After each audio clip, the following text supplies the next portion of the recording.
ಅವ್ರು ನನಗೆ ಏನ್ ಹೇಳತ್ತಾರ ಗೊತ್ತೇನು, ನಾವು 1, 6, 7, 8ನೇ ತರಗತಿ ಮಕ್ಕಳು ಪಾಲಕರು ಹೇಳಿದ್ರು, 9ನೇ 10ನೇದವ್ರು ಹೇಳ್ಯಾರ ಕಾಣ್ತೀನಿ. ಒಟ್ಟು ಯಾರು ನೋಡ್ರಿ ಅಲ್ಲೇ ಓದ್ತಾವ ನೋಡ್ರಿ ಹುಡುಗರು ಆ ಹಾಸ್ಟೆಲ್ದಾಗ. ಹೌದಾ, ನಾನು ಮಕ್ಳಿಗೆ ಕರ್ಸ್ಕೊತೀನಿ ದಮ್ರಿ ಒಂದು 5-6 ದಿನ ಇವೇನು ಮಾಡ್ಕೊಳೋದ ಮಾಡ್ಕೊಳತ್ ಹೇಳಿದ್ರಿ.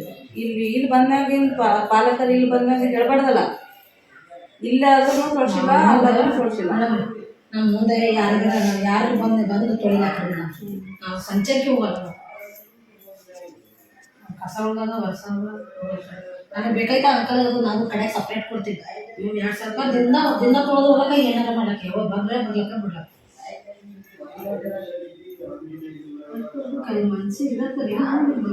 ನಮ್ಮದು ನಮ್ಮ ಸಾಲಿ ಅದ, ನಮ್ಮ ಮಕ್ಕಳು ಏನಿದ್ರು ಭಾಳ ಹೇಳ್ರಿ.